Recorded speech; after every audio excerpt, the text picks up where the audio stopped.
This is Lou's Golf and Fish Club. All right, we are back with part 2 of episode 9. We just finished up talking about our Lake Mooney tournament and the Res tournament, and all of Aaron's partners. all of Aaron's great partners. He's coming for member of the year this year. Yeah. He said member of the year is mine. So I'll win something this year. Mm-hmm.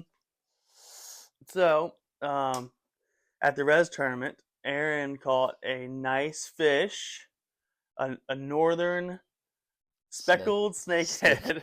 No, northern snakehead. Yeah. At the Res, it was like 9 pounds. Yeah, we were fishing a spot, and I was like, I just don't think that the fish are up in the shallows yet, because I feel like every time we go in the shallows, we're catching like the smaller buck bass. Yeah. So I wanted to kind of stay off. There was like a teeny cove, a point, teeny cove, a little point, teeny cove, and I was like, let's just fish this little like point right here, Mm-hmm. you know. And jackhammer chatterbait strikes again, Mm-hmm. white and chartreuse. Cast it right at this point, and I like cast it out, did like maybe 1 or 2, probably like 3 or 4 turns on my reel, and I felt it stop, and then I saw my chatterbait go up to the top of the water, and I was like, what is going on right now? Like, what did I hit? Mm-hmm. And then I see a body come and take it, and I was like, oh my God. And set the hook like super hard. Blob. And I was like, oh my God. So I told my partner too. I was like, dude, get the net. And he's like, okay. And he like reels up real fast. And when I initially set the hook, it was almost like I set the hook into a tree stump. Yeah. Like that's how hard it felt. And I was like, dude. And when I saw the white, I was like, oh, that's a good bass. And I'm like getting super pumped, like tournament's finally ours, baby. Let's freaking go. I can see victory. Victory is mine. And so he finally starts swimming up. And he's like, and my partner's like, "Oh my God, that's a good snakehead." Like, oh. I'm like, "Why?"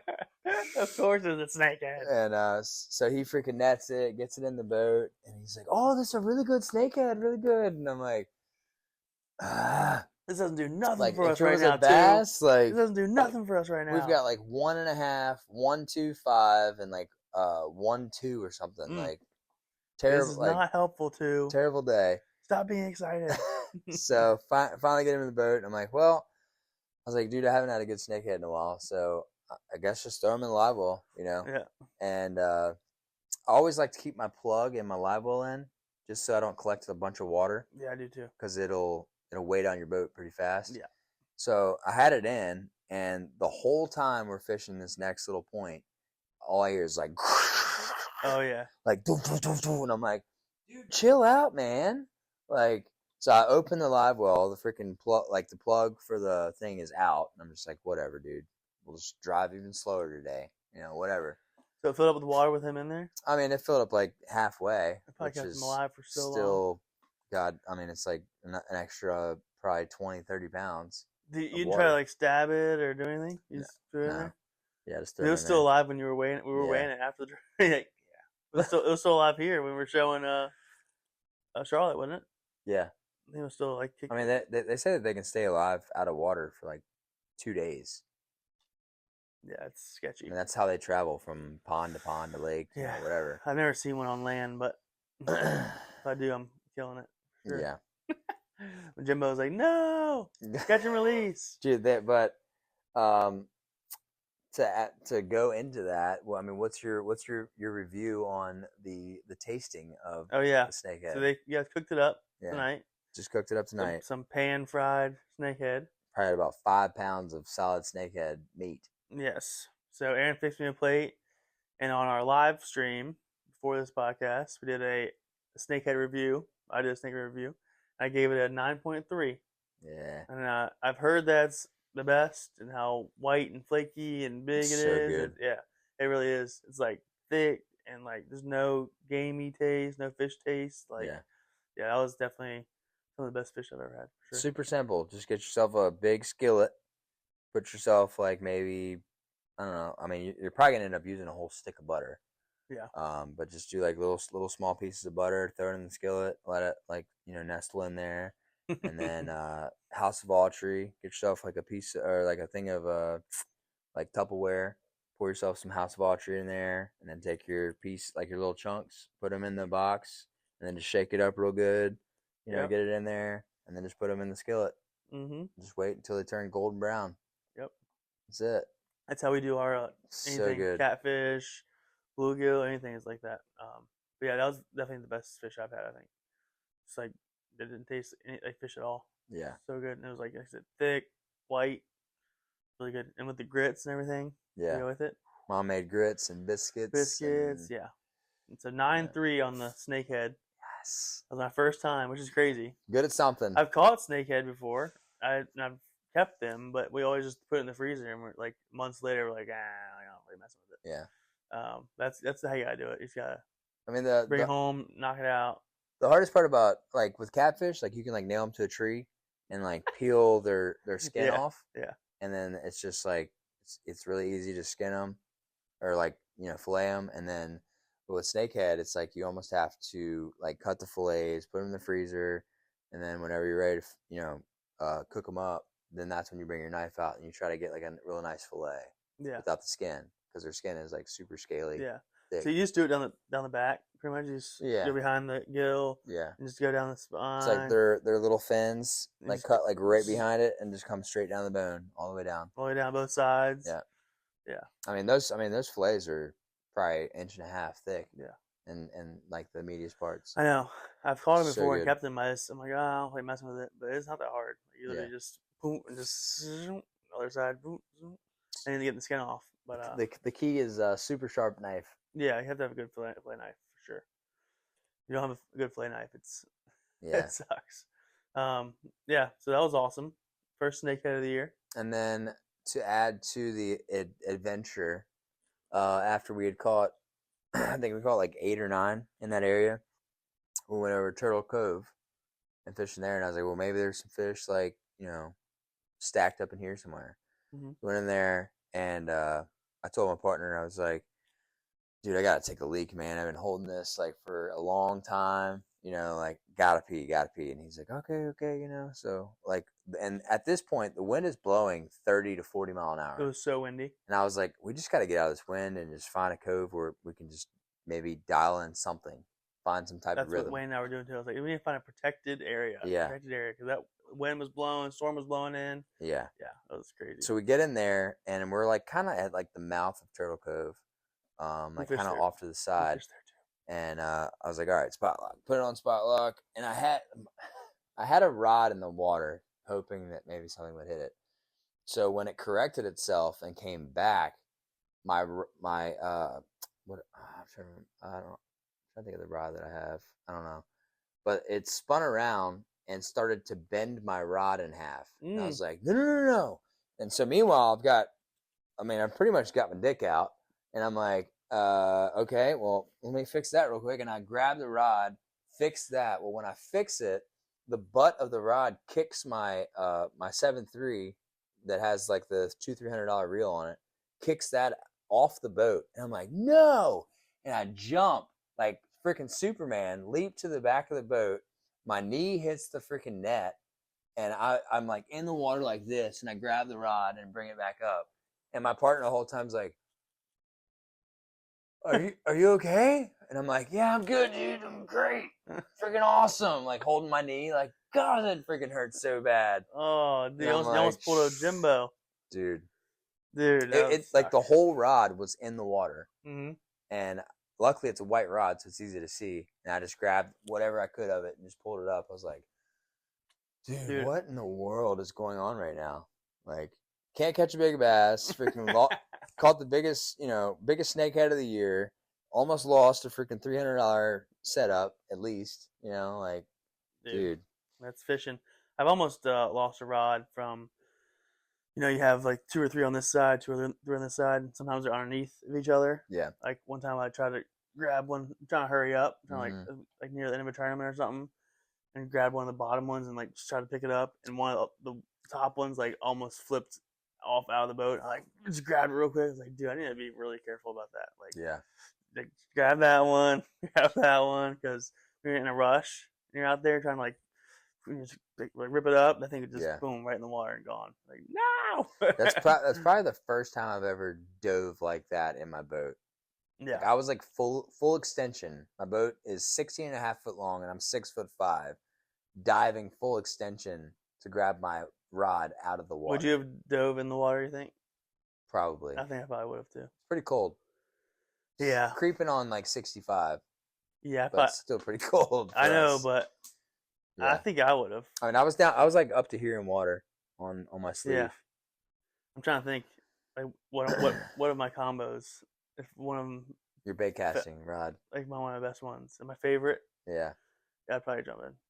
Honestly, like whatever. We're done. I was actually excited to see how it happens because for a brief second it actually floats a little bit. Yeah. And then when the reel gets in is when it starts to sink a little bit faster. It was actually in the water. Oh, it was 100% in the water. Oh my goodness. 7.3 rod. I never had any of them actually. I don't know. It might have touched the water when that happened. I pulled it up and it fell off the side. But yeah, it's the Shimano, whatever the SLX. The SLX, one that has the chip in it. Dude, no. I'm like, dude, I've been throwing this reel all day, and then one time I put it down, it freaking knocks in the water. Fishing is just so annoying with that stuff, like this random stuff. Yeah. What happened like that? Yeah. That sucks. Well, at least it doesn't suck because you got it back, but yeah, that would have sucked. Shout out to Jimbo for losing his. Yeah. G Loomis, $600 rod and reel. Yeah. All right, so to wrap it up, let's talk about some golf finally. Yeah, talk about some golf. We've been talking about a lot of fishing, but we just started back the Lose Weekday League.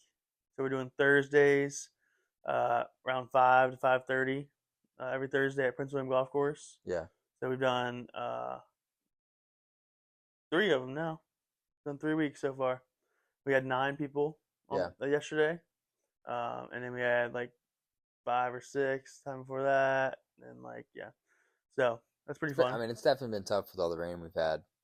Yeah, but it's a lot here recently. But and for 9 holes, it's only $28 for non-members. Yeah, and members is $25. And once it gets dark a little later, we'll probably do 18. I'll probably do my membership. Yeah, $50, and it'll be 25 no matter what. So yeah, it's been pretty fun though, getting some extra golf in during the week. Look forward to on a Thursday evening. It's a great place to practice. Yeah, man. I got my golf trip next week, so I got a few rounds exciting. In now. I got played 1 full round and then 3 or 4 9 holes. What did you shoot first time you played? The first full round? 80 something? 81. 81. Yeah, I think it was 81 or 82. Yeah. But for these 9 holes, I've only broken 40 once. Shot 38 last week. And this week I definitely should have broken 40. I should have been down there 37 or something like that. But shot a 40. But had one bad double bogey on 7th hole. Those are normal for me. Yeah, but I'm playing pretty good. I'm hitting the ball really well. I just couldn't putt yesterday because they aerated the greens last week. They had freshly aerated them, and now they're starting to fill in. A lot of the sand is gone and stuff. Yeah, it's really bumpy and they're just all over the place. So yeah, bumpy. Yeah, aerated greens. But I'm hitting the ball good. Hitting my driver really good. Even Chad, Chad, mm-hmm. He's been playing with us, and he was like, "Dude, what's gotten into you this year? You're crushing that driver. Where was that last year when we were trying to beat Allen?" I don't know. I'm just doing that low to high. Yeah. With that and 3-wood is helping so much. Just keep the head low on the backswing. It's funny when I played at Meadows Farms. No, where's that place out there in Lake of the Woods? Meadows Farms. Meadows Farms, yeah. So when I played out there, Trey's buddy Ian was like, "Do you mind if I hit your 3-wood?" Like, yeah, sure, go ahead. That's the one that I got from the putter. Yeah. And he freaking smoked it probably 260. Mm-hmm. And I was like, damn, dude, you freaking striped that thing. And he texted Trey and was like, tell Aaron to send me all the details on his 3-wood. I'm going to go to the PGA Superstore and buy one. So he went there and bought identical 3-wood that I have. And he said he went to some simulator and was crushing it there. I mean, he said he thought that the yardages were a little off because he was hitting his 3-wood and his driver the same. I was like, well, how old's your driver? Yeah, but it does happen though. Like I always say that. Like when I hit my 3-wood like straight and good, like it goes pretty much just as far as my driver because my driver usually has a little cut to it higher and a little cut. 3-wood will like run out. And, yeah, like, it's got more top straight, spin roll, a lot more straight, like penetrating flight. Yeah. But yeah. He said he got the exact same grip, exact same shaft, exact same head, exact same degree, like bounce, everything. I'm like, damn. Yeah. So. Yeah, the honeymoon phase. Yeah. Wait till he hits it. Wait till you shank it right. Wait till you have a bad day with it. Wait till you hit it off the toe every day. This thing sucks. Yeah. But that's awesome. That's a good feeling though when you that's all it takes is just some confidence with the club. Like, let me try that. And you're like, ooh. Yeah. I like it because it's heavy. It's like a little heavier than my old 3-wood. Mm-hmm. And like I feel like even if you miss like a little right or a little left, it's still the same, like you know. And when you hear it like make that right sound, you're like, oh, it's crushed for sure. Oh yeah. So yeah, I'm having fun though. Doing the weekday league. Yeah. Like, consistently playing like 9 holes a week and all that. Like definitely fun. Shoot, I think the earliest I could get off would be like 5:30. Well, later in this, once it gets dark later, we'll probably start it later. Yeah. Like, hey, babe, I'm gonna go play golf with the guys. She's like, no, you're not. I'm like, all right, cool. Like, well, I'm gonna take another delivery then. Yeah. Well, actually, I think they just gave me another route. Yeah. I'm out here in perfect timing. Out here off of Ben Hill Road. Yeah. I got a delivery over here. Stuck. Hard stuck. So yeah, so Thursday golf league at Prince William. If you're interested, message me on Instagram, Facebook. I think I put my phone number on there too, so let me know. Yeah. I'm telling everybody to let me know on Wednesdays so I can let them know, give an idea how many we got. And then on the 20th, I got my golf trip next week down in Williamsburg, playing 6 rounds in 4 days. That'll be so fun. Getting dialed in, and then 5th annual Ben Hill Invitational, individual stroke play. We almost had the chip in. That would be no, that was Ryder Cup. Yeah, that was Ryder Cup. I'm saying, but that's the same course. Same course. Yeah. So 5th annual Ben Hill Invitational, April 26th. So I'll be dialed in for that. Hopefully. Hopefully by then, with all this rain we've had, the course should be in great shape. That's what we were saying yesterday, because they were like, "No, this aerated greens suck," and we were like, "Dude, but they're gonna be prime for the individual stroke play, Ben Hill stuff, and the Hicks versus Hacks is next weekend too." Are we doing gin this year or no? Handicap? Yeah. I can activate yours if you just want to Venmo me. Yeah. I told Wayne the same thing. I can activate it like through the back, like the admin thing. Just activate it and just Venmo me wherever. That way everyone that wants to be golf of the year has like a 21 handicap. But yeah, and reminder this year, to be golf of the year, you need a USGA handicap. Legit. Yeah. We were talking about that too. Because I was telling Chase, like, you need to come out and all that stuff. He's like, yeah, I'll probably make it. He's like, so I can get shafted again. I was like, yeah, it is tough for the good golfers because you have to play really well. And we're talking about how we get it, but it's frustrating because, like, every time people play, like, we have an idea of what people shoot, and you get an idea. Right. But there's always a new person that jumps in, and they're like, oh, I'm this handicap, and they always end up, like, in first, second, or third. Like, they always end up placing. And then I'm like, all right, I have to adjust them. So, yeah. I was like, yeah, that's why this year I'm doing you need a handicap to be golfer of the year. That way it's like USGA. Yeah. That way it kind of. I mean, it's actually kind of cool though. I mean, I was kind of sketched about the app at first, but I mean, you can go in there and you can. I mean, I took like probably 30 scorecards and put them all in there, and it's like, okay, so I'm not that bad. I'm decent, you know. Yeah, it's fun to keep up with it. Right now I'm at 8 point something. Yeah. Which is about right. I think if I keep playing, and especially playing this golf trip, I can probably get it down to. I think I'm probably like a 7. I probably was around a 5 at one point. Yeah. But if I'm playing consistently, I think I'm probably like right around 7. I should be breaking. I should be breaking 80 at Prince William. Like I should be breaking 40 on every 9, pretty much. Like 40, 30, 38, 39, 37, 36. That should be it right there. For me at Prince William, 86 would be a good day. Yeah, on 9 holes, like 42. 41, 42, 43 ish. Yeah. Yeah. Yeah. All right. So yeah.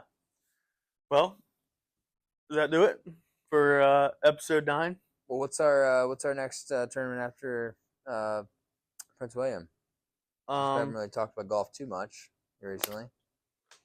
Well, the next golf tournament after that would be Blue Ridge Shadows. Blue Ridge Shadows in May, end of May.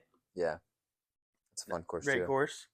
Not as fast greens, but they can. Some greens are a little faster than others. Fast. That's a great course though, Yeah. because you get like 2 different 9s. Yeah. You get like the wooded type of golf, wood lines, and all that stuff. Then the back 9 is like all open with the water and like it's weird. It's more like link style. I feel like with Blue Ridge, you kind of have to look at your apps and look at your your range finders and figure out, okay, this is a blind shot. What do I want to aim for?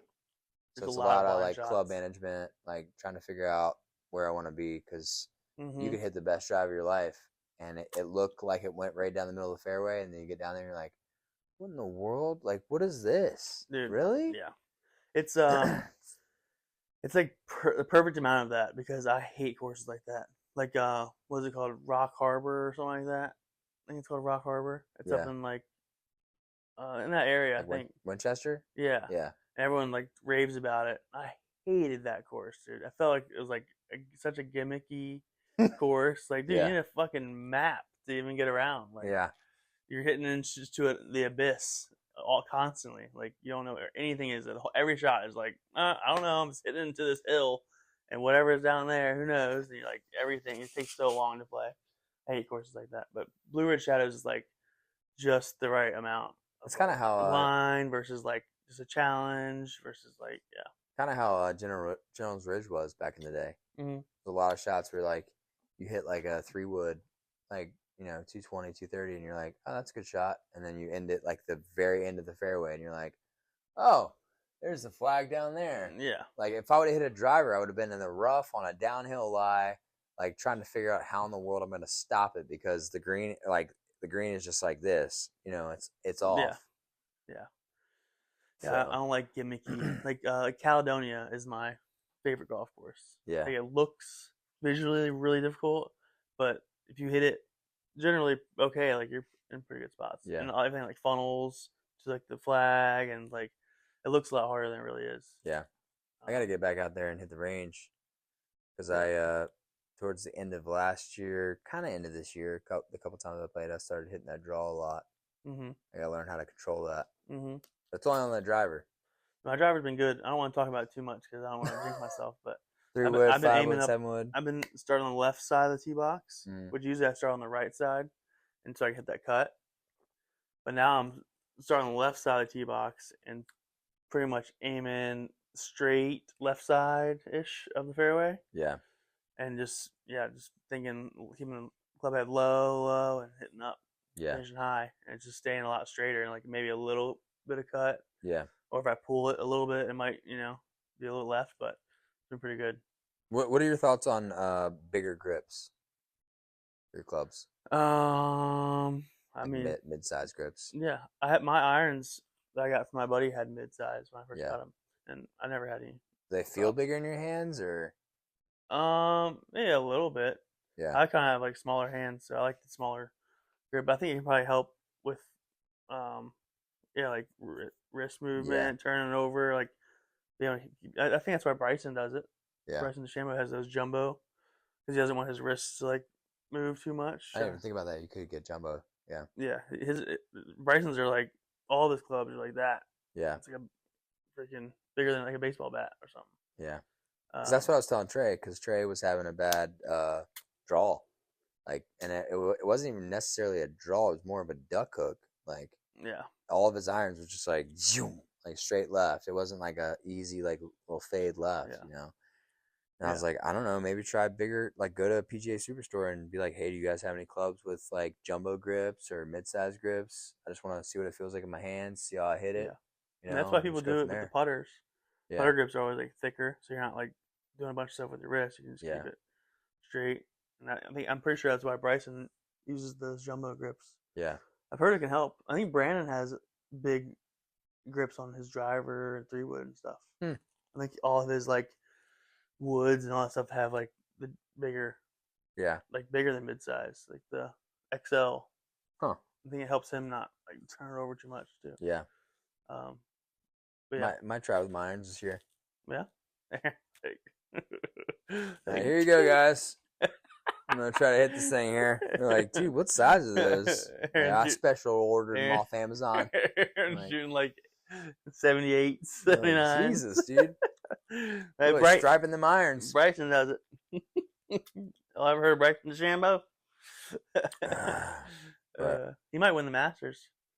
This is Masters Friday, by the way. It's April 11th. Right now, Justin Rose is leading with Bryson DeChambeau. He's at -8. Bryson DeChambeau's at -7. Got like Rory at -6. Scotty Scheffler at -5. Dang. So should be an interesting weekend of golf. Yep. I would like to see. I wouldn't mind seeing Bryson win. Yeah. I don't want Rory to win. I don't like Rory. He's so inconsistent. It's not inconsistent. Up and down. He's just I just don't like him. He's like, a crybaby. Yeah, he's like one of those like golf nerds. Just like he's always complaining about the live stuff. And I hope it comes down to him and Bryson again. Because him and Bryson for the U.S. Open last year, and Rory choked and Bryson won. So. Oh yeah, with the short putt. Short putt. Yeah. So like, he's got that in the hole all day. Like you. Like, oh no! Like Bryson wins live golf. He's wearing all of his live golf attire, his team stuff, the Crushers. Pretty funny. It's rough. There's a few guys though that are from live that are in like doing pretty good. Yeah. But yeah. So Masters Sunday should be interesting. We will see. Yeah. And we will see y'all next episode after. Couple more tournaments here. Maybe we'll get on Fishing DMV again. Yeah. Watch our episode. Yeah, it's a good one. You'll learn what not to do and what to do. How to get arrested and how not to get arrested while you're fishing. All right. I guess we'll see y'all next time. Catch you guys later.